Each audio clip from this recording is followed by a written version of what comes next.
Welcome to TWitWoW, the best wrestling podcast made for wrestling fans, by wrestling fans, on the web today. I'm John. That's my cohort and commentary, Ashton. And this is our NXT review. And I gotta say, from my side of things, and I'm pretty sure Ashton's as well, because we talked a little bit about it tonight while the show was going on, very strong showing for NXT tonight. The two major announcements kicked off the show. We'll just kind of acknowledge them here. NXT TakeOver Stand and Deliver will be a 2-night takeover. Personally find that a tad excessive, but I'm curious what the cards will be. They'll be April 7th and the 8th, if I'm not mistaken.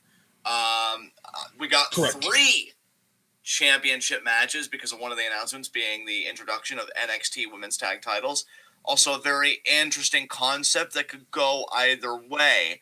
And yeah, I thought the 3 championship matches were solid for what they were looking to achieve.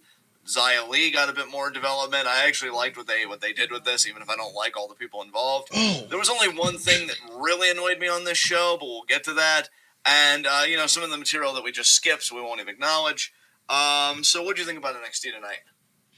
Yeah, I accidentally had the SmackDown review background up, but I fixed that thanks to Mark and my mom pointing it out. But yes, and Kavaj also just pointed it out. But yes, I loved NXT tonight. It was a really strong show. There are obviously a few things that we're going to be able to talk about in our first segment. It wasn't a perfect show, but really strong showing, a few really fun matches, really good showing from the women specifically, which I feel like NXT's always at its best when they really feature the women's division because of how strong the women's division is. But it wasn't exclusively women that were good. It was just mostly women that were good. But there were some really, really fun men's segments as well. There was a tag team segment that happened after a match that was really, really fun and I enjoyed. And yeah, really, just a really strong showing. Like this was one of those NXTs that brings me back to when NXT gave me butterflies. Like maybe it didn't fully give me butterflies, but it gave me that feeling like when the show ended of like, oh man, that was something special. I want more, that kind of thing. And I feel like that's a lot rarer over the course of the last few years for NXT than it used to be. So I missed that feeling, and I'm glad that I got a little taste of it tonight. Absolutely. So let's get right into our first segment, Heat of the Night. I'm just going to get mine out straight away because I think it's the only thing that I really didn't like. I really didn't need to see Jordan Devlin's his face on this show tonight. He's talking about how his travel ban's been lifted, and it's really heavily implied. Him and Escobar are probably going to be on night 1 of this Stand and Deliver takeover, if I had to guess. I'm rooting for Escobar all the way. The Cruiserweight division's actually been really interesting with him as champion. Jordan Devlin legitimately has a creeper face, and I threw up in my mouth a little, so he can go fuck himself. What did you want to say, man? Because we couldn't just skip this. I mean, we had to talk about that. You have the entirely correct take regarding Jordan Devlin, so I'm not going to really argue with you there. I mean, I'll just add, it's kind of hilarious to me that someone that looks like him is trying to say that Santos Escobar is a fake anything. So that's a little ridiculous. But yes, unfortunately, Devlin is going to be coming back to, I'm assuming, NXT US to try and unify the Cruiserweight titles. But I'm really just kind of thinking it's not going to matter, and our boy Escobar is going to win. Devlin. I mean, Devlin, the more I think about it, we're professionals.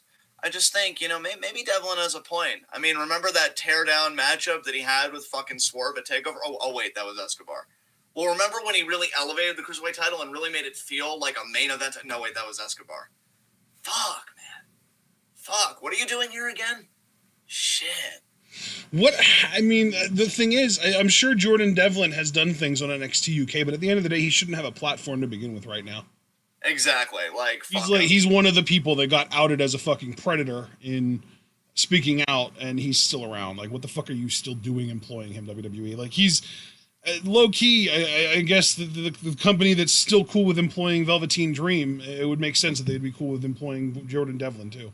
Yeah, hashtag not my Cruiserweight champion. And just so that we keep our words soft and sweet in case we have to eat them later, I don't know if Escobar is a good man or not, because either he's better at hiding it or he's just clean. Now, obviously, I prefer the latter. But, until something comes out about him, I'm all on that Escobar train, baby. So, Let's fucking go. All right. So, that was your one and only heat of the night, you said, right? Yeah, I really don't feel the need to bitch about anything else, because even anything that I was kind of meh on, it's not worthy taking up space in this segment. So what about you? Do you have anything you want to air out here? So my one and only nitpick, actually, is it one and only? Let me just look over to make sure that there's... Okay, I have two nitpicks. Okay. One of them is a lot more minor than the other. So my first nitpick is, like, NXT really needs to do better about, like, planning ahead with their booking and long-term planning.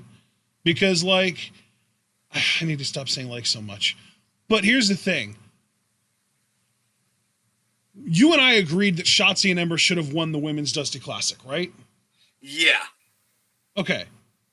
Instead, they went with Raquel and Dakota. And we were open to that as long as they were going to beat Shayna and Nia for the main women's tag titles, right? Yeah. Okay. So that doesn't happen. And then they're like, oh, well, it was because they got screwed, so we're going to make our own tag team titles that the main roster can't screw around with. And they put those titles on Dakota and Raquel because they did technically win the Dusty Classic, and then immediately have them drop those titles to Shotzi and Ember. In my mind, that all just feels very, like, flying by the seat of your pants, fucking just rolling with the punches, improvisational, like, on the fly booking. And I just wish NXT was better at planning ahead, because at the end of the day, if they knew that there was even a chance that Dakota and Raquel were not going to beat Nia and Shayna for the women's tag titles, they could have done that exact same storyline, only better, because they're actually established baby faces with Shotzi and Ember. So Shotzi and Ember could have just been the Dusty Classic winners. They could have just been the ones that lost to Shayna and Nia because of a screw job, which makes more sense for an actual babyface team to begin with. They could have just been the ones to be the first ever NXT Women's Tag Team Champions, and they could have just retained tonight against Dakota and Raquel, rather than having to have a new champion's crowned and then immediately lose their titles an hour later. So, at the end of the day, all of this could have been avoided if you just did what we fucking said you should do and start out with Dakota, or with Shotzi and Ember winning the Dusty Classic in the first place. Yeah, you pretty much said everything perfectly, so I don't want to be redundant. I would only just add that, like, I'm annoyed because we knew that NXT's main interest was getting Raquel to share a ring with Io, which we know is happening now tonight. Yeah. Like, they more like, it's happening. I wouldn't be surprised, dude, if it happens on one of the stand and deliver takeover nights, and I still stand by what I said. I am legitimately scared that Raquel is going to be our next NXT Women's Champion. Like, And that is a perfectly valid concern. But if they were going to end up here anyway, what difference would it have made if they would have just told a more comprehensive story from the beginning? And that's what I'm saying, because, like, you and I knew that Io and Raquel was the end goal. We knew it as early as fucking War Games when she pinned Io in that match. Like, I feel like this is a detour that really signified nothing. Now, again, I want to make perfectly clear. I am stoked for Ember, and especially Shotzi. Yeah. That woman has put the fucking time in. It's just, we knew the story NXT really wanted to tell with Raquel specifically. And I guess, and I should also air this too, because we did make a distinction, you and I, when we were talking about this, between, like, the individuals and just the general booking. The general booking, like I said, it's a 2 to a 3 on the annoyance scale. On an individual level, I think it would have been a lot better for Raquel to be in this tag team, because, like, she's greener than fucking Shotzi's hair, right now, because, Shotzi was slaying tonight. And fucking, I feel like... Yeah, dude, and the fucking glitter makeup that they used on their faces, too, looked amazing. Yeah, exactly. And, so... Love the concept, love the team, stuff like that. I feel like Raquel operates better in a tag team. And so I felt like her having that time would have been really good for her. But again, NXT is just adamant, like, no, the end game is her and Io. Like, she's a legitimate obstacle. So, it's whatever. But again, I think you already articulated everything perfectly. So, what was your other nitpick? Because you said you had two. Yes, Like, yes. Yeah, my other nitpick is literally just why exactly. And I think I might know the answer, maybe, but it might also just be that I'm trying to, like, justify it in any way I can, and I just landed on something. Why exactly is Zoe Stark, of all people, getting this much of a spotlight in the NXT Women's Division? I mean, I like Zoe Stark, but I'm as perplexed as you, honestly. Yo, dude, that's the thing. That's the thing. I like her too, but do you know who I like more is Santana Garrett and Dee Dolan, formerly known as Priscilla Kelly, and Indy Hartwell. Like, why are they taking Zoe Stark, who, like, yeah, I like her. She's fine. She's cool. She, to me, is like a mid-card talent. But why are they taking her and giving her this out-the-gate rocket ship to the moon? Like, she already had a fucking match with Io. And I even said on that show, hey, this is fine as long as all these other new signees are also going to get shots at Io. And it's looking very much more and more like that's just not going to happen. And they're just specifically pushing Zoe Stark for whatever reason. Yeah, dude, I don't get it either. And I don't mean that in like a pejorative way. Like, generally, I'm perplexed. Completely sincerely. Like, I don't know what the end game is with Zoe Stark. Maybe she'll have a rocket ship to the NXT Women's Championship, but I already just got done saying I fear that Raquel's going to be our next champion. And if not Raquel, honestly, we know now Taya is with NXT. Dude, I was legitimately, like, in hopes of averting a potential Raquel match, I was hoping that Taya would show up and be like a big surprise and attack Io after her match with Tony tonight. Yeah, unfortunately that didn't happen. So I don't know what the deal with Zoe Stark is, man. Like, I'm glad they're investing in people in the women's division. And I feel like with all this investment, because I've never seen a newcomer, like, in the Performance Center get this much exposure this quickly. She might have a rocket ship to the title. I don't know. Maybe she'll win it in her first calendar year, but I don't get it. I don't get what the spark was. Because here's the thing. Again, not a problem with Zoe Stark personally. She doesn't really seem like she has much charisma. So it surprises me even more that NXT would be like this marquee for her, unless they're that impressed with her in ring. Well, dude, I know, and that's the thing is, like, her in ring is fine, but there's nothing really super special about it. To me, the only two justifications here are A, she's muscly, which you know is like a big Triple H thing. Triple H loves his muscled up women, and B, she has a cool finisher, and it's like you can't have someone. I guess this is their logic. You can't have someone come in and be a jobber if they have a really cool finisher that people want to see, because then they won't get to use it because they won't win matches with it. Yeah, exactly. I guess we'll have to see what they do with her. But yeah, she did get a vignette tonight, little thing, and kind of talking about herself and this and that. So I guess with you airing those two things out, we can get to our actual review? Yes. Let us get into our NXT review. All right, we already talked about the two William Regal announcements. When Raquel and Dakota are accepting the tag titles, you know, they pretty much talk about how they, you know, beaten everybody and just talking about how they're going to hold the titles for a very, very long time. Then Shotzi and Ember cut in front and say, let us be the first to congratulate you. You know, you beat everybody on your side of the bracket. We beat everybody in ours, and the finals could have gone either way. So how about you put those titles on the line tonight? Regal said, oh, you make my job easy. Let's do it. Then we still continue with the women. Io Shirai versus Toni Storm. What do you think of this match, bro? I know Io is your girl, so how'd you feel about this? Before we even get to this, I just love the one line that I think Ember used on her way into the ring where she said, oh, you've got champions, now you need challengers. I thought that was really cool. I just wanted to kind of put a brief spotlight on that because I just thought that was a good line. But yeah, Toni versus Io was a really good match. Honestly, I won't necessarily say best match of Toni Storm's career that I've seen, but top 3 definitely for me personally of Toni Storm's career.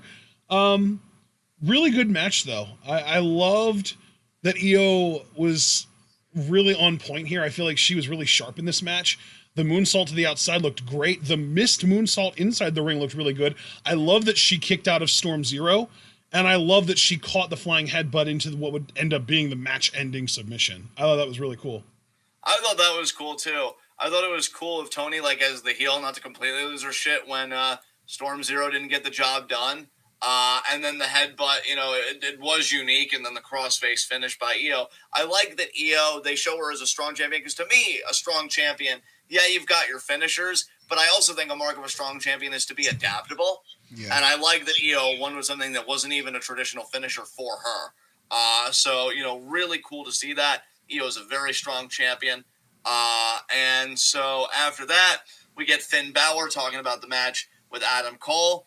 More or less says, the two of them are going to collide tonight for that, and he gestures to the NXT Championship. And he says, be careful because you no longer have people holding you back, but at the same time, you no longer have anybody backing you up either. So talking about how Adam Cole is just cut off the Undisputed Era entirely. Yeah. Then we get a douchebag talking, so we're going to skip that. And to be fair, I did want to just address that Bronson Reed is attacking him. If you want me to root for Bronson Reed in anything, this is how you do it. Anyway, go ahead. That is fair. That is absolutely fair. So after this, we get Jake Atlas versus Pete Dunne. Honestly, okay matchup. I've already told you, dude, with Pete Dunne, I like the dude. I'm kind of looking for a character shift and seeing if he has any range whatsoever. Because I'm just kind of over the whole shrugging and grr. I mean, dude, the thing that intrigued me wasn't necessarily the match. Although, I will say, the match was good to me. Jake Atlas showed a little more babyface fire in this and a little more, high-speed lucha stuff in this match than we've seen from him at all, I think, up until this point in NXT. But I love the post-match. After Dunne wins, he gets on the mic and he says, I may have made my name in the UK, but I am the best technical wrestler in the world, and I dare anyone to come out here and say otherwise. So I'm wondering if that's going to build up to a potential takeover, stand and deliver match between him and someone challenging him for that role as the best technical wrestler in the world. I mean, dude, as a guy that loves technical wrestling, my ears pricked up when Dunne said that. Yeah. I had a very similar thought to you.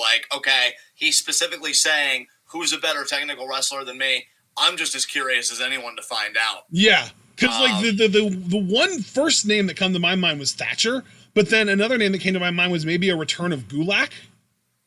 Gulak would be interesting. Gulak has been turned into such a joke with the 24/7 title and all that bullshit. Well, didn't Gulak get released? I don't think he's even technically employed there anymore, but they could bring him back because they're going to start bringing fans back at some point, right? I wouldn't say released. Maybe he's on a specific contract with them because, dude, I feel like it wasn't that many Raws ago where I saw him get thrown over the top rope by Bad Bunny because he's 24/7 champion. Oh. That's just one name. Because, when I think best technical wrestler, those are just the first two guys that come to my mind. Dude, you know what's funny? It could also just be a swerve for McAfee. Oh, God, that'd be hilarious. But, dude, I was actually talking at my stream when Dunne said that because I'm like, Daniel Bryan and Zack Sabre Jr. have something to say about that. And I'm just thinking, it'd be amazing if Daniel Bryan did a one-off on a takeover to wrestle Pete Dunne. I'd actually be pretty into that matchup. But we know he's going to be working Fastlane. Another name, since they're kind of starting to bring UK people back, maybe Bate. Bate and Dunne have had a historic series of matches. I don't know how to feel about Bate. I think I've had enough time separated from him. I don't know if I could get into that because I know he was on Speaking Out as well. But, yeah, I mean, Dunne and Bate always have great matches, so that very well could be.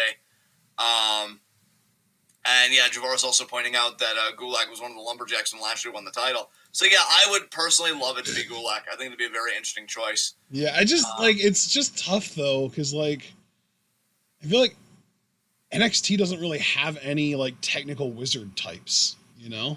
Yeah. Dunne, it's weird that he would call himself that, because, if you wanted me, before tonight, if you would say, name the best technical wrestler in NXT, I would just say Thatcher, and then if you would say, okay, who's the best after him, I would struggle. I don't know who is. It's really, Thatcher is just the one name that stands out to me, but I don't think it's going to be him because he's got so much else going on right now with Ciampa and Imperium, so I don't think it's going to be him, but, when you say technical wrestler in NXT, that's just, boom, immediately, that's who my mind goes to, and then it's, a haze after him. Well, your mind might have gone to him, and it's the perfect segue because the show did as well. Because we had Imperium cutting a promo. Now, I'm going to be honest about this. The best word to use is ambivalent because that signifies mixed feelings. On one hand, Imperium as it is now is incredibly bland. It's like eating dry toast. However, Thatcher potentially leading the American sect of Imperium is fascinating to me. Because the way they talked about Thatcher, it was come home, come back to your roots where you belong. We're waiting for you. The one line that really got me is, we're doing this all for you. Dude, and I love, too, they even said, if you want to bring Ciampa in, you can. We respect you that much. Yeah, dude, that's how you talk to a leader. Yeah. And, like Thatcher leading his own faction. I have been begging NXT to find a way to like make us take this dude seriously. Because don't get me wrong, I take him seriously. I am speaking kayfabe wise. Like, he hasn't won any takeover matches, to my recollection. He wins matches only, I guess, to have that credibility exhausted later. I'd like him to be a bigger player than what he is. It still actually kind of grosses me out that this dude hasn't even sniffed the North American Championship. God knows Dexter Lumis will be doing that enough for all of us. But, you know, Thatcher, I think, is a really capable performer. And if he has a faction behind him, like, that gives him that air of credibility. I really don't care with his team with Old Man Ciampa, and that's apparently no longer an insult. Ciampa sees himself that way. First time we've agreed in a while. So, yeah, I mean, Thatcher being a part of Imperium, if he's leading it, would be the most I've ever given a shit about that group in a long time. Do you have anything to add? Yeah, I think I kind of had a realization here. I actually really like Marcel Bartel, and I think if he would start teaming with Thatcher, like a few months down the line when this whole situation gets cleaned up and sorted out, if we end up with a tag team of Bartel and Thatcher, I think I could really get into Imperium again. I think it really is Eichner and, I guess to a lesser degree because he hasn't been around as much, but mostly Eichner and Wolf that bore me. Yeah. I know Eichner does. Eichner does really nothing for me. And Wolf, like, I think he kind of sucks, honestly. But he hasn't been around enough for me to really be bothered by him. But if they're going to start featuring him more now, then obviously he's going to start annoying me. But really, I do like Marcel Bartel. I think he's really good. I actually even like him on the mic. I think he had a good promo tonight. And if he and Thatcher are going to become a thing, I would be interested in that tag team for sure. Or at least yeah, I think, like, on paper, I should be able to get into that tag team. Like, I really hope the tag team division is on a kind of a renaissance here, because we saw the lower aspect of it get featured tonight.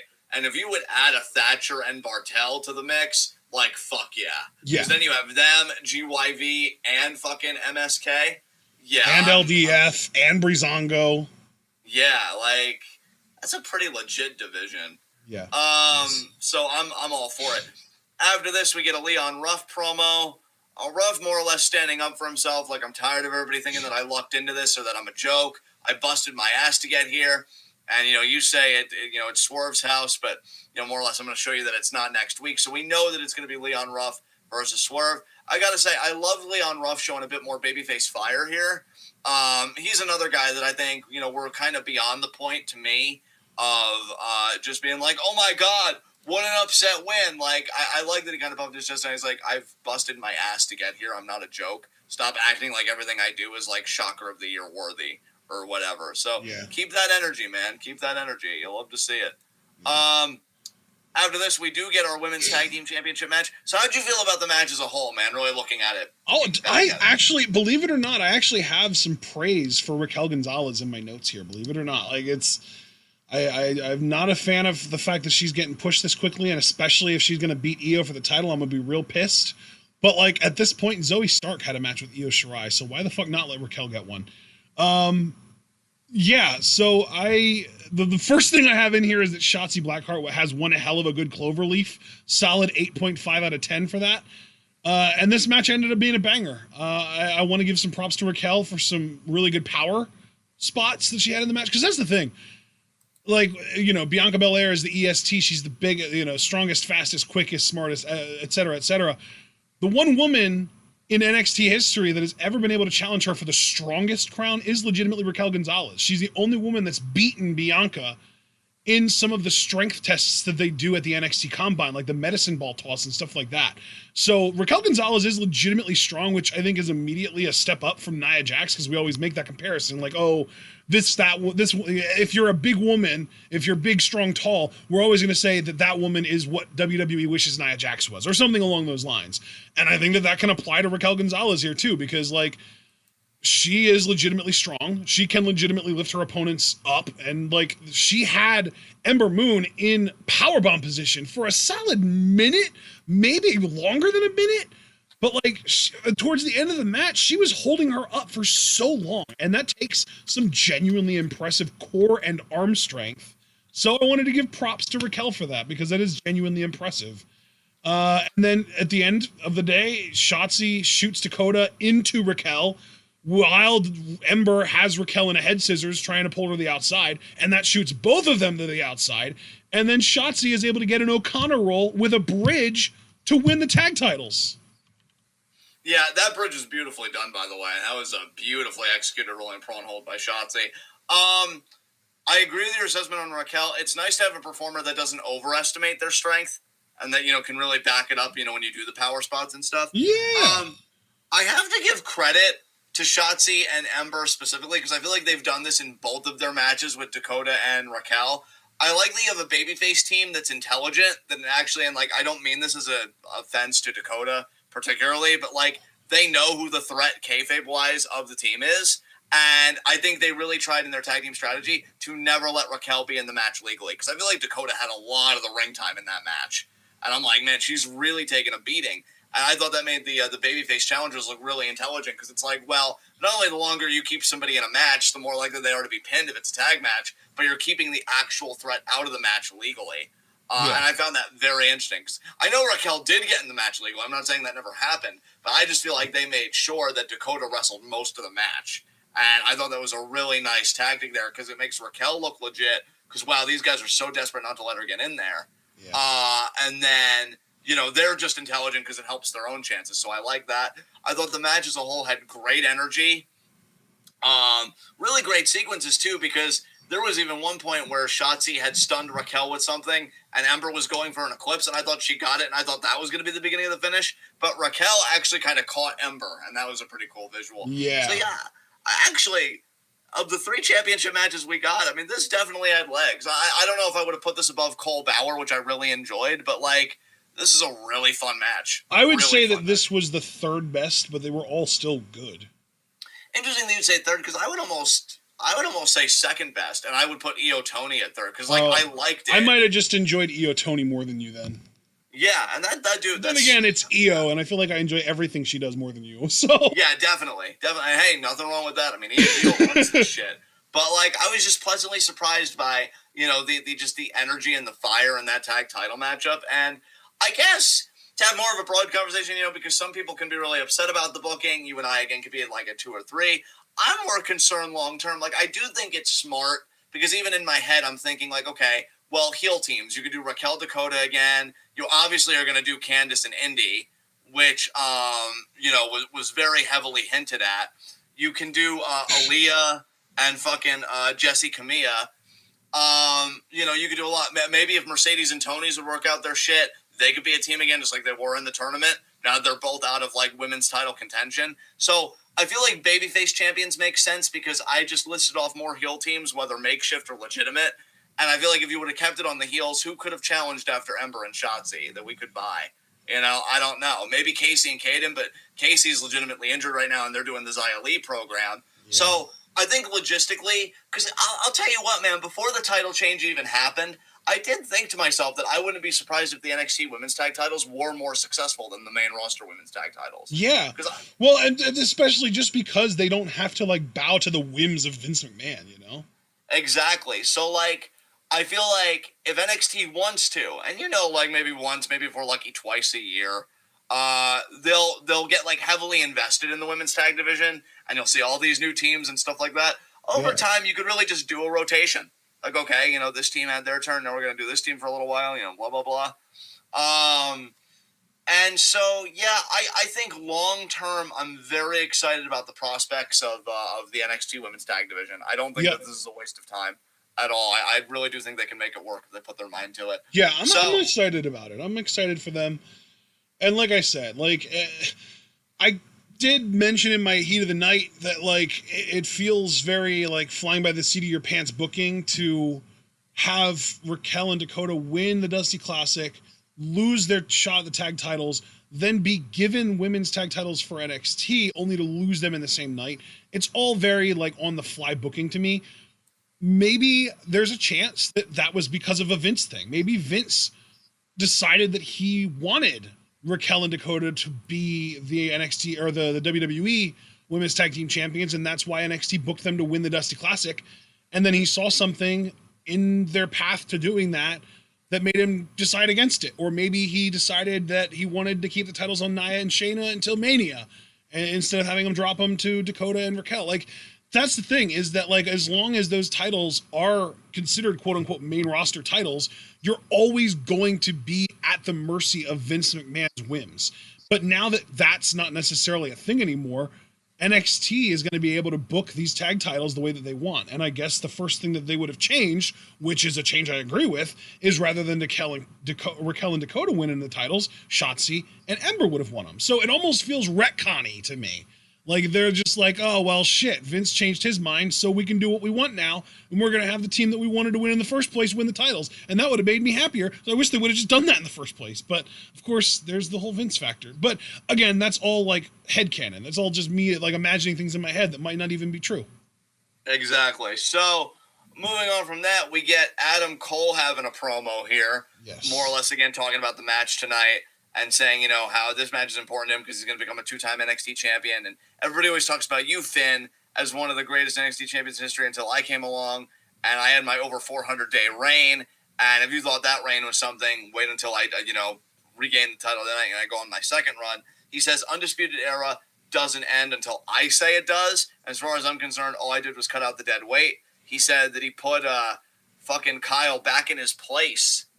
And, you know, he kind of just showed Roderick, you know, his place at the same time when he tried to be like, oh, you know, why'd you do it, Adam? You know, whatever. So Adam, completely remorseless, still devastatingly handsome.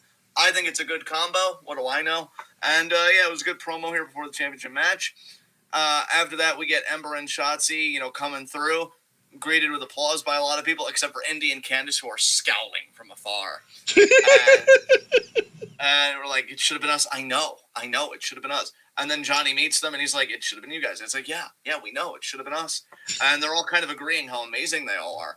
And then Austin Theory, who, God, I feel like I want to say more and more offensive things about Austin Theory's character the more we see this shit. Do it! No, it's not worth it. Aww. But yeah, like... Okay, I will say it. I feel like The Way is on the verge of doing a remake of What's Eating Gilbert Grape. If you guys don't know what that is, wiki it. Holy shit! So, yeah. Hey, you egged me on, man. I don't know what to tell you. Jesus Christ! Yeah. So, he's just like, did you pay the therapist off? First of all, I just need to go over why that was such a stupid question. Because even, like, I understand the way that it actually happened. The way. Oh, okay. My So, God, you're in on it, John. So, you know, just rigging the therapy session to agree with Johnny, the patriarch, whatever the fuck he's got going on there. He has really weird energy, and to be honest, it kind of gets me aroused a little bit. But that's not the point. Wow. I don't know why I didn't expect you to go there. You pay for therapy. We don't live in a society with universal healthcare, and thank you for reminding me of that fact, Austin. Now I hate you even more. All right? Your stupid fucking face. It just can't help itself. You are really offended by his face. No, his face is fucking grotesque. If you're gonna look like a penis in public, either put a condom on it or, like, I don't know, get a vasectomy. By which I mean fucking plastic surgery. All right? It's not my fucking problem.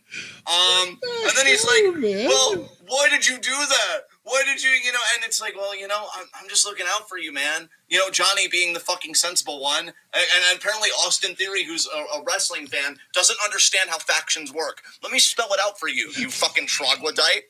Okay? You're an underling. That means you don't get to say anything, and thank Christ for that, because this faction would be forgotten by 2 fucking episodes, and that is the very definition of being charitable. Johnny being the leader is going to do things in his best interest. I know I used very big words for you, so let me try and put it another way. Things that are good for him, not for you. That's what happened. Wake the fuck up, okay? Jesus Christ. Like, it genuinely, this should have been a heat of the night. I don't understand the point of having a character that's written to be, and I do want to say in advance, I am being incredibly ableist right now, and I make myself sick, and I'm going to give myself a talking to when this is all over, but we just need to call it for what it is. They are writing this character to be stupid. They are writing this character to be stupid, and it's cringy, and it's not comic relief, and it's not funny. People working off of Austin are funny, because you could just see Johnny have a face every week that's like, when am I going to get a senator that supports postpartum abortion, and like, how much can I donate to their campaign? Because, you know, I'll just be right fucking up there. It's annoying, and it's pointless, and like, I don't even know. Like, I'd rather, because it's very clear to me that Dexter Lumis wants control of these guys to take away Johnny's advantage. That makes perfect sense, because Dexter Lumis is actually a well-written character. But it'd be interesting if it was just not because, oh, wow, he's so freaking, you know, smooth-brained that this is just going to be a walk in the fucking park for me.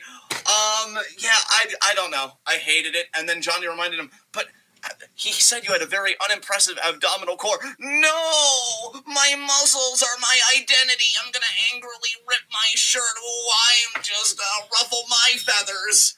I'm gonna make this right, Jonathan. And then we find out the next week, fucking Austin Theory has a match with Dexter Lumis. Because, you know, that's what we needed. We needed Austin Theory on TV more. Yeah, you just... Jesus Christ, you need to just get rid of Austin Theory. He is the problem. I'm pretty sure that if you leave Austin Theory unemployed, we can save the world economy.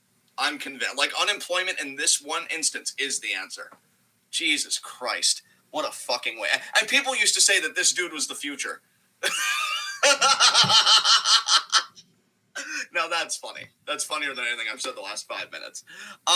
So, yeah, that's my thoughts on Austin Theory. Does anybody have anything they want to share?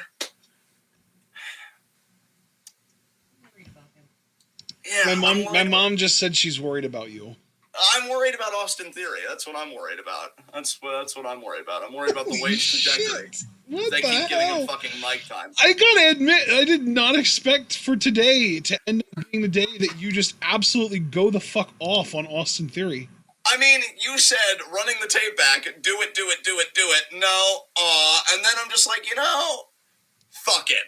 So we got there. But yeah, it's just a long form way. We're gonna do Austin Dexter. I almost wonder, like, in all seriousness, if, like, I don't know, if maybe they wrestle the match, or maybe Dexter just looks at Austin and, like, I don't know, he hugs him and, like, he just leaves and he gives Dexter the count out victory. Like, I'm curious how they're gonna handle this here. Because at first I thought it was like, oh, are they almost going to do like a Ravens flock kind of thing where Dexter takes Dexter takes Theory and Indy away from Johnny and Candice, and then we do Dexter and Johnny a takeover, and then maybe Indy and Theory come back to Johnny like in the pivotal moment in the match kind of thing. Now I really don't know what they're doing. So, I mean, do you have any thoughts? Seriously, do you have any thoughts about like where this story's going? Yeah, I think this is just one of those stories where I'm along for the ride because I really don't have any clue what to even predict. I really don't know where they're going with it. I don't really know what the plan might be. I'm just like enjoying the comedy segments as we get them, you know? Yeah, that makes perfect sense. Because again, I really do like the way it's just. I think for me, just to kind of sum up whatever the fuck I just did there in a more serious, succinct manner, it's just so goddamn try hard. And like the way doesn't need to be try hard, especially Johnny lately. Because Johnny, it honestly feels, even though he's so extra, right? It feels far more natural than anything Austin Theory's done since being a part of this group. I just think he's such a forced and contrived element. I hate it. It makes me groan every time he opens his mouth. So yeah, that's my thoughts on that. Caden Carter versus Xia Li. Not really much to write home about here because Casey hit Xia with her crutch, and that gets the match thrown out. They're talking about, this is a different side of Xia Li, different side of Casey Catanzaro, and she just keeps wailing on Xia with the crutch. Boa steps in. She tries hitting Boa with it. He catches it, but then Caden hits him with the other crutch, and they escape. So, what did we think here, bro? You have any thoughts? I was a little bit annoyed by this. I feel like Casey almost came off as a little bit heelish here because she just deprived us of this match, and I was hoping that we would actually get a match. To me, really the babyface thing to do here would be for Casey to just be out there to support her friend, and then if after the match was over, Xia tried to attack Caden, then you come in with the crutches swinging. But you basically cost her the match because she did lose by DQ because of Casey, right? Yeah. So you cost your supposed best friend in this match. You're attacking your former best friend. Casey just comes off as very heelish here to me. Maybe it's because my view of Casey as a person is tainted that I see her as a heel now, but it also just in universe feels off character for her to be coming out here swinging crutches at someone who's in the middle of a match with her friend and costing her friend a win potentially, you know? Yeah, bro, I want to put something by you here because I don't think Casey's injury is that serious. Do you think they could be doing Casey and Caden versus Zaya and Tian Sha? Oh, I thought it would just be Boa because he almost got physical with Casey tonight. See, I thought that too, but I don't know if NXT wants to pull the trigger on like legitimate mixed tag matches. Well, like one is mixed and the other is intergender. Intergender would be the better word, yeah. So, but do you think rather than Boa, they'll just do Tian Sha, you think? Because at a takeover, especially WrestleMania takeover, it may be the right time to unveil her. Yeah. I mean, the thing is, I'm not willing to predict that they will because that would just set me up for heartbreak if they don't. I hope you're right, though. I hope that that's the direction they go. That would be amazing. I don't want to put too much hype into it because, like you said, heartbreak and all that. It was just an idea that came to my mind because, if they're doing 2 nights, they want it to be a big spectacle. They want it to be their Mania, obviously. Yep. It just, I don't know, it feels right. It just feels right. It does feel right. You're right. That would be really, really cool. Honestly, though, I'm waiting for either of Casey or Caden to prove that they can beat Zaya one-on-one, and that still hasn't even happened yet. Yeah, you're right. You're absolutely right about that. I almost wonder, though, like, I know that they weren't going to do it in the same breath because that would be too much happening at once, but I am kind of hoping that Tian Sha kind of disciplined Xia Li for the weakness she showed getting hit with the crutch because she did, like, show pain, and she was even kind of, like, putting a hand out, like, no, please, and, you know, had to escape and stuff. Or she didn't even escape. Point. She got hit again, like, out of the ring. Good point. So I almost wonder if she's going to be like, you showed weakness, that's unacceptable kind of thing. Yeah. But we'll have to see. Man. Yeah, I mean, I'm really into this story. Maybe that's why I'm giving so much thought to this, because I really am into this story. Like, I think from a character perspective and just the more fantastical elements of wrestling that I know you and I love, that Lucha Underground turned up to like a 12, and we live for it. Like, I don't know. This kind of stuff excites me. After this was the Jordan Devlin stuff, I already got worked up over Austin Theory. I do not need to think about this fucking doucher again. Yeah, I mean, we already kind of dunked on him in our Heat of the Night segment, so we can move on. Yeah, Zoe Stark vignette, we already kind of mentioned that in passing. Then we get Escobar and Regal backstage. Escobar, quite rightly, is upset by this. What the fuck do you mean that Jordan Devlin is still a thing? I'm the Cruiserweight Champion. I'm the only Cruiserweight Champion you need, which, I mean, facts. How does it feel to be so fucking right, Santos? Oh my God, I feel like I just came twice. Yeah, like, who needs Jordan Devlin? Jordan Devlin. I know the answer. Pick me. Ashton? Nobody. Oh my God, that was satisfying. I'm glad I picked you. I was almost going to pick somebody in the chat, but you really sold me and it was worth it. Fucking worth it. Hell yeah. All right. What a relief. In all seriousness. I didn't want to miss out on that. I know, right? In all seriousness, fuck Jordan Devlin. Dude, honestly, you talk about, like, the things that would take you off, like Raquel beating Io for the title, which is totally understandable. I think we could both agree that if we seriously, after everything Escobar has done for that championship, if Jordan Devlin comes in and he's, like, the undisputed Cruiserweight champion, I'm just, fuck. I don't know what to think about it. Yeah, that exact sound, is what I'm going to do into the mic. And you know how obnoxious I can be when I get really close to the mic. So I guess we all have a reason to vote for fucking Escobar. We get LDF versus GYV. Another match we got kind of robbed of in full because, but you know what though? I liked why. It seemed like Breezango were going to come out in their astronaut suits like they were planning to last week. And, it turned out it was MSK. I really like that these guys, even though they're baby faces, they don't fuck around, man. They were Dude, I love this little segment. Like, the thing is, we didn't really even get a full match because it was supposed to be LDF versus GYV, which I was excited for. But the way that they handled this was really cool. I loved the fake out with the fake Breezango entrance being revealed to be MSK. And especially, it was like a double fake out because it even, like, the entrance even affected LDF because LDF were the ones, I believe, that attacked Breezango during their entrance a week or two ago, right? Yeah, that's correct. Yeah, so the Breezango entrance faked them out, and it looked like, oh shit, they're gonna get distracted and lose here. And then MSK revealed themselves, and it distracted GYV and allowed LDF to get the win. So that was really cool. And then fucking Zach Gibson ends up on the outside of the ring, hand on the steel steps. Wesley slams his astronaut helmet over Zach Gibson's hand, crushes it, and he's selling it. And while he's selling it, LDF, who are also still heels, are making fun of him and mocking him in the ring, and then showed up the real Breezango behind them to beat him down. I loved this. This was awesome. Dude, this was the most energy I've seen from the tag division in the longest time. Months. Months. Yeah, months. Thank you, GYV, for existing, and thank you, MSK, for coming to WWE, I guess. Yo, dude, I love how fucking gangster Wesley was on that. Oh, I've got an astronaut's helmet. What can I do with this? Oh, I'm gonna crush hand. I'm like, fucking hell, man. Like, I love that. I love that this wasn't a babyface thing of like, well, we're gonna get a revenge in the ring. Wesley's like, nah, I ain't got time for that. We're gonna fucking chop his ass. Like, yes. You know, it's okay. Like, wanting revenge, if you do it right, doesn't have to be a heel trait. It doesn't have to be. MSK is proof of that. Like, you took, because let's keep in mind too, dude, it wasn't just, oh, they injured my hand, which is bad enough. They injured their hand right when they were supposed to be getting an NXT tag title opportunity. Yeah. So, like, fuck you twice. What up, Benjaminis? Okay, I kind of want to send you to a room, but I also thought that was adorable, so I guess you can stay. Okay. Thank you.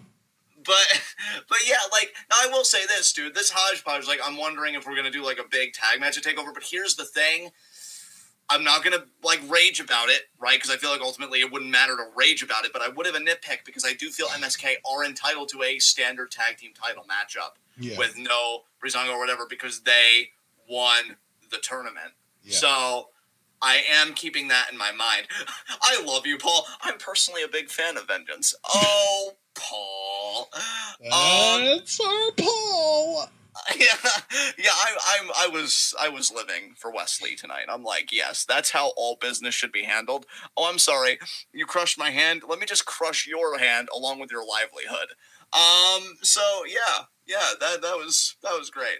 And yeah, you just smashed with all the tag teams, and we'll see what comes of it.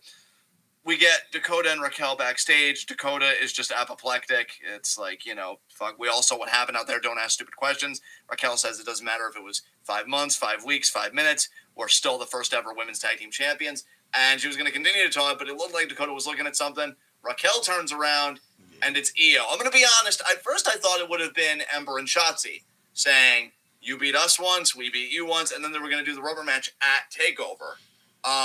Yeah, boy, would that have been preferred. Oh my god, yeah.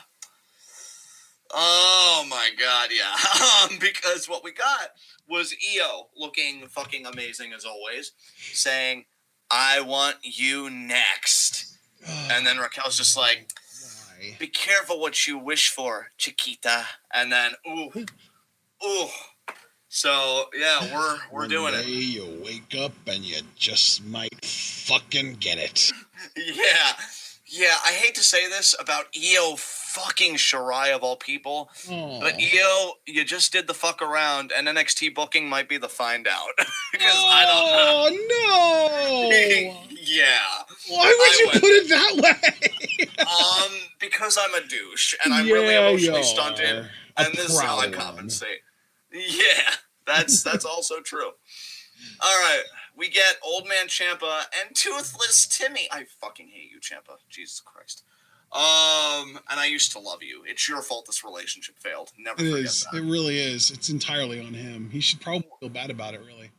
Which is amazing, because if I'm really being sincere and emotionally sober, it's normally my fault. So it's actually amazing to be able to say that it's someone else's fault and it actually be true for once.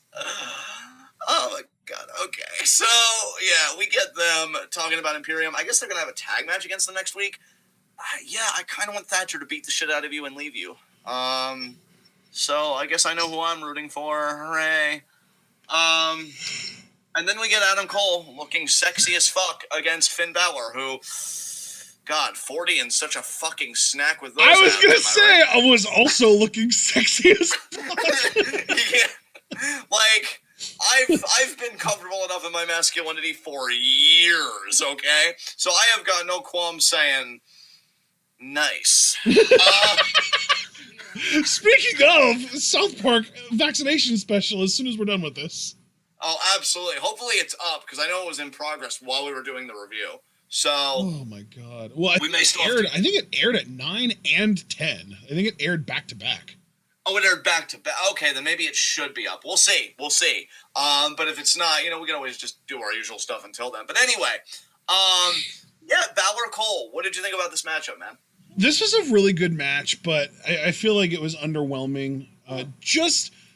Shush. Seriously. Just because I just feel like I have a certain level of expectation for matches from either one of these guys, and I expected like a fucking exponential increase because they were facing each other, and I didn't get that. This was just like, the thing is, I think I was expecting a takeover level match, and I didn't get that. You know what I mean? Yeah, I totally, well, because they even build it as such. Commentary literally said, like, this is a takeover level matchup. Right. And I had my expectations set at exactly that, and they underdelivered, in my opinion. Which is a shame because, like, I will say, both these guys as performers, I think they're in really good places right now. I mean, the thing is, it was still a good match. I'm not going to say it was a bad match. It was still a good match. It just didn't live up to its billing, and which maybe that's more of the fault of the hype than the actual performers. Yeah, because here's the thing, too. It was a good match. It was just... That's it. It was just a good match, Like, it's and Finn Balor, and it was just a good match. Like, we expect more from them. Well, yeah, for sure, dude. Because the way I look at it, right, it's like, it was a good match in the sense of, like, it went from A to B to C, and it did so in entertaining fashion. But when you say takeover, I'm like, oh, man, this is going to be just incredible. This is going to be something that we're going to remember for the rest of the year. I'll probably forget about this after like a month or two. I will say what made it memorable, Kyle O'Reilly really owned the scenery here. He sure did. Because, like, Jesus Christ, he comes into view. Now, folks, for those of you that are longtime TWitWoW listeners, well, what a rewarding experience for you listening to the best wrestling podcast on such a regular basis. You know that as the resident douche, I have really taken my pot shots playfully at Kyle O'Reilly. I would love to do that here because I love Adam Cole when he's a fucking dick. But, man, Kyle was fucking great tonight. Like, the look on his face, I was worried for Adam Cole. And Adam Cole, see, that's the beauty of Adam Cole being a heel that we don't appreciate enough, is that he gets to own the full range of his body language and his emoting capabilities. Because his face was like, what the fuck? Like, really the perfect what the fuck face.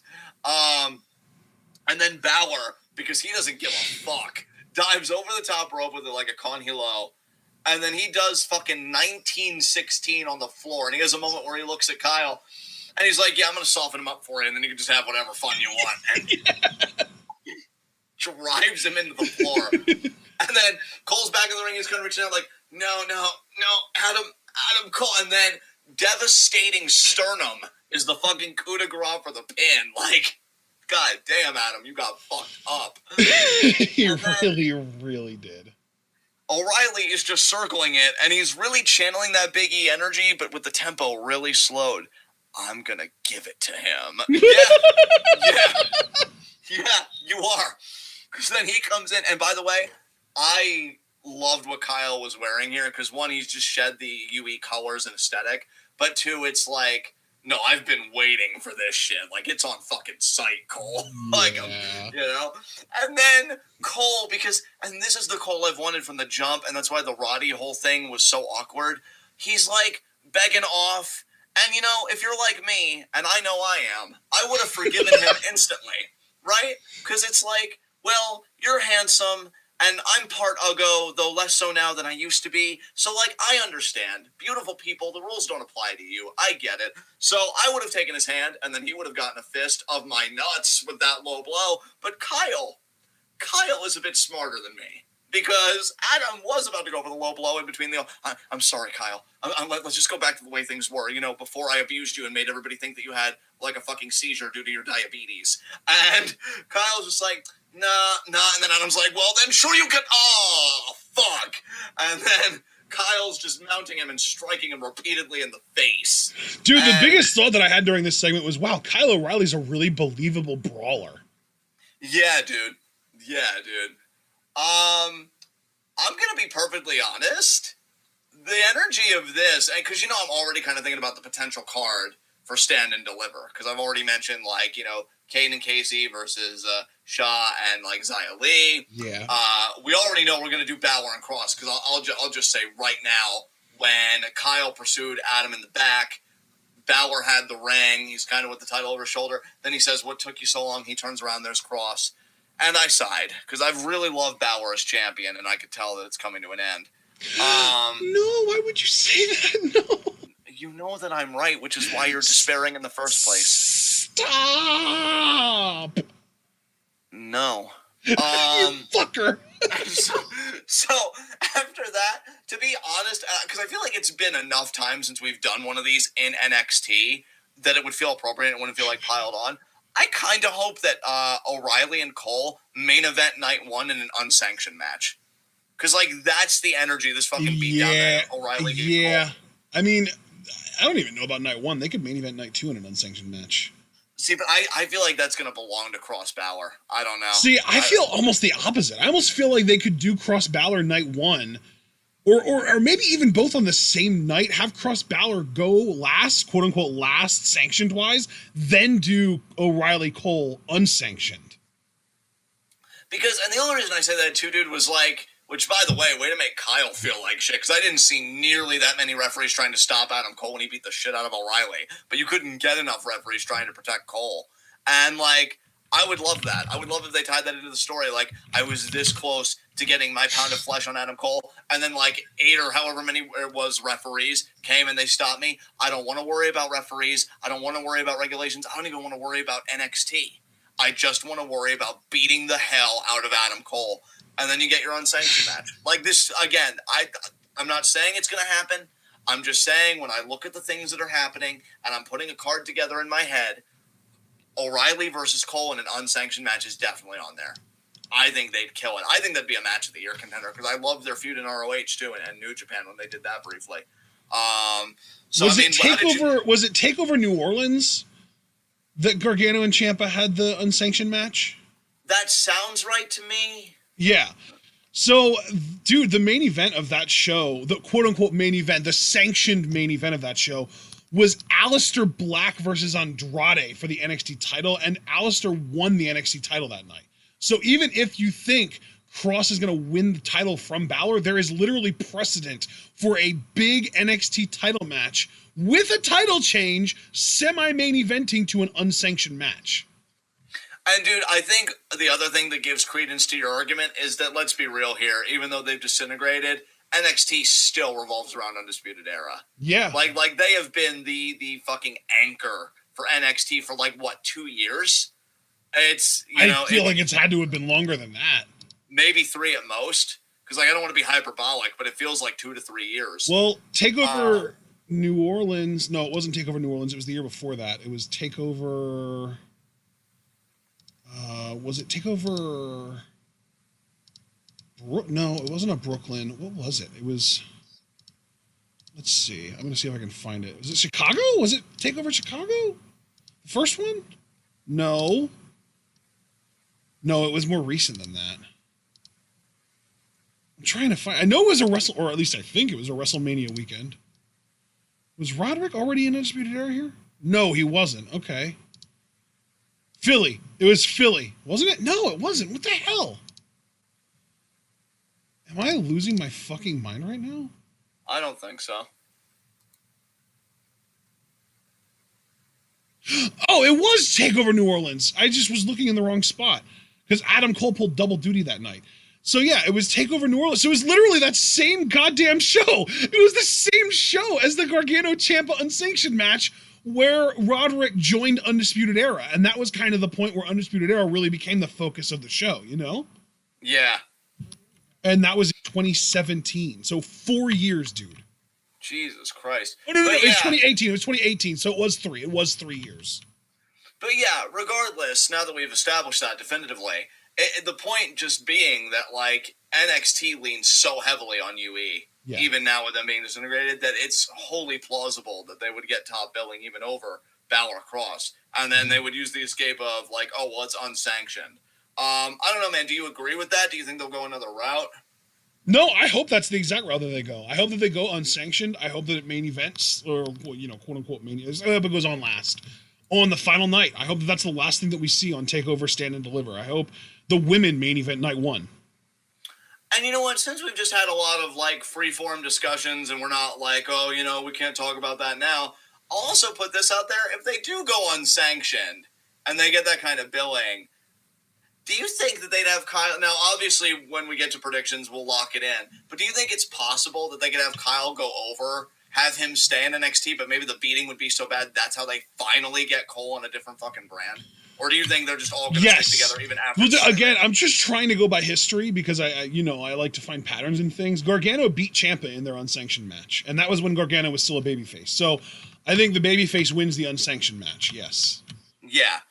And then I guess the only really speculative part is, do they use that to write Cole off NXT? Yeah. Do you think maybe they end up turning it into like a loser leaves NXT unsanctioned match?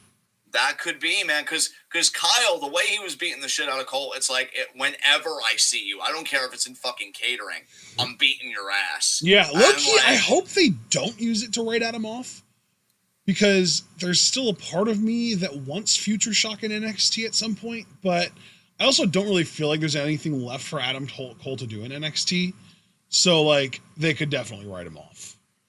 That's what I'm saying, man. And, like, I know you want Future Shock. I would like that, too. But I feel like we haven't been further away from that now. Maybe we'll eventually get Future Shock on the main roster. Maybe. A few years from now. I just have to be patient. Like, I still, to this day, stand by my faith that Adam Cole is going to main event a WrestleMania one year. But, like, sooner or later, you got to get the show on the dude, road. They've been pushing him as the next Shawn Michaels, low-key. Yeah. Well, you know, I'm pretty excited for your prediction show. Hope I don't miss it. Well, if you click the bell icon and subscribe, I know. Yeah, do that. Our prediction show for NXT TakeOver Stand and Deliver will have to be on a fucking Tuesday, I think. That's so weird. Well, we did start on previewing predictions this past Tuesday. That's different. Or I guess the Tuesday before last. But yeah, you get the idea. Yeah, I do. But yeah, like, I really love the energy here. Didn't really care for Cross at the end trying to look intimidating. Honestly, though, I got chills there when Finn was like, oh, it took you long enough. And then he turned around and Cross was just standing behind him. I was like, oh, what the hell? Yeah, I was waiting for Cross, honestly, because, you know, when they panned to Balor being alone, I'm like, well, they're not going to do the music and the hoopla. Like, something's it's odd because Paul said, oh, I'm pretty excited for your predictions show. That made me realize this show had a weird vibe to it where it felt like a takeover and a go-home show at the same time. Yeah.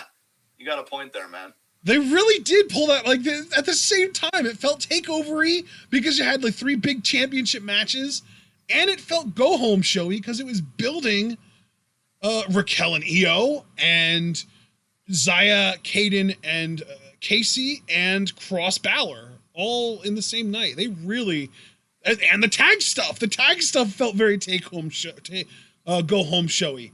Like, yeah, there was a lot. This was a really fucking good episode of NXT. It was really good. I liked it a lot. Yeah. So next segment, high spots and low shots. Yes. God, I almost want to give my low shot to Austin Theory for being the poster boy for fragile masculinity because somebody insults his abs and he just goes to fucking pieces. So I think because of that, because I just want to celebrate. He's already dead. Well, no, I think because I'm just so impressed with my own brilliance, I think I'll make him my honorary low shot. But I think with my actual low shot, I will do. You know what? I'm gonna do GYV because fucking Gibson got his hand crushed tonight. So and they lost the match. So they lost the match, and one of their members got their fucking hand crushed. So GYV is gonna be my low shot. Who's your low shot? fuck, man. I wasn't prepared for this. My low shot's Toni Storm because she came into that match with all the swagger in the world. She was like, oh, Io Shirai, you can't beat me. And then she did. And not only did she beat you, she made you tap the fuck out. Now get to the back of the line. Hold on, I'm just responding to Foster in chat. How, and this is the important part, dare you? Dare you? I just saw Foster's message that you replied to. Holy shit.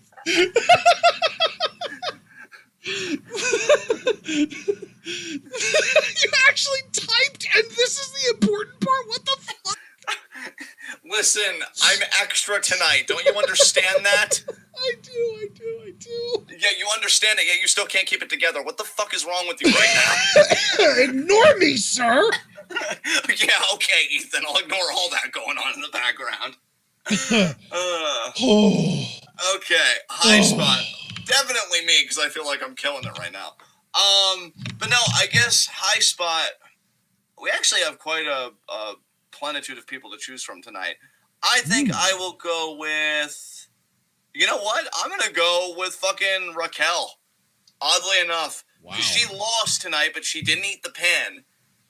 And the fucking NXT Women's Champion came up to her and wanted to fight her for a title match. So she doesn't have to go through a number one contender match or anything. So you lose one championship only to be like the next in line for the championship in your division. That's a pretty good fucking bounce back to me. So I'm going to give her my high spot. I'm sorry. You're giving Raquel your high spot? That makes sense. Fuck. Wow, Foster, did you see his latest comment? He doubled down. Holy shit.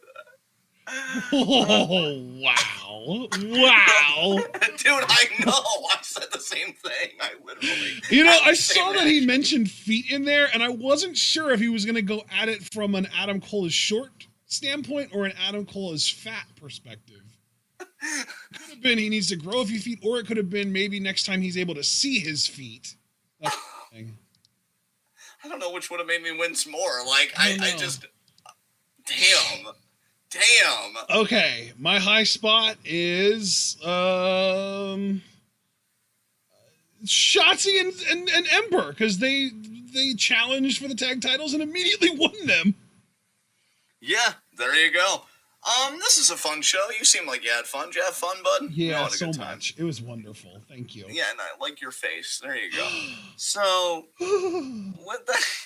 with that said, guys, this has been NXT. This has been TWitWoW, the best wrestling podcast made for wrestling fans, by wrestling fans, on the web today.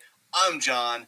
That's my cohort and commentary, Ashton. Guys, be sure to like the video as you file out. The more likes you leave, the more likely we are to be the top search result for NXT reviews on YouTube. And when you're the best at what you do, the top is the only place that you belong. So please leave that like. As I said to Paul earlier in his beautiful fucking face. I just realized honorary low shot to Dakota Kai, because this whole story feels like it's been a Raquel story, and now she's getting a title shot, and Dakota is just like, oh, okay, cool. Yeah, I'll just be over here. That's fine. So, yeah, guys, be sure to click the bell icon and subscribe so you never get missed out of that TWitWoW goodness. Check out everything we're involved in the description box, mainly our Twitters. I'm at John_TWitWoW. My pinned tweet, you can find the place to submit your Q&A questions. Q&A is March 25th. It's always the last Thursday of every month. Non-Patreon donors get up to 3 Q&A questions. Patreon donors for just $1, although I would go the whole 3, and I'll explain why in a second, get 2 additional Q&A questions for a total of 5. If you donate $3, however, not only do you get the extra Q&A questions, you also get access to the TWitWoW Discord. It's a very lively server. We do Among Us Mondays. It's a great time. It's a really fun time. And again, it's only $2 extra for the Q&A questions and that kind of access and that kind of sense of community. So good stuff all around. Ashton's pin tweet. Exactly. Thank you, sir. Ashton's pin tweet, he is at Ashton_TWitWoW, is the TWitWoW schedule. He did get the one up for March, and I'm just going to go through this very quickly now. Today was Wednesday the 10th, so I'm just going to go through the rest of the week and stop there because I know I can be very morose. And it's so the one thing. Yeah, it's just one thing. Friday the 12th, we've got a SmackDown review at 10 because we've got nothing tomorrow and then nothing the weekend, or Monday and Tuesday the week after. Oh, Oh God, it's so blank and sexy. So yeah, you guys can join us March 12th at 10 for our SmackDown review. SmackDown's definitely been the superior show on the road to Fastlane. So very curious how that's all going to work out. Should be a great time for everybody. So yeah, guys, we'll see you then. I can't think of anything else to promote. We fucking killed it tonight. God, we're good at what we do. Thank Christ we exist. And all that said, be good to yourselves. Be good to each other. I'm grateful all of you exist as well. You're beautiful. And we'll see each other again on Friday. So until then, guys, tune in and peace out.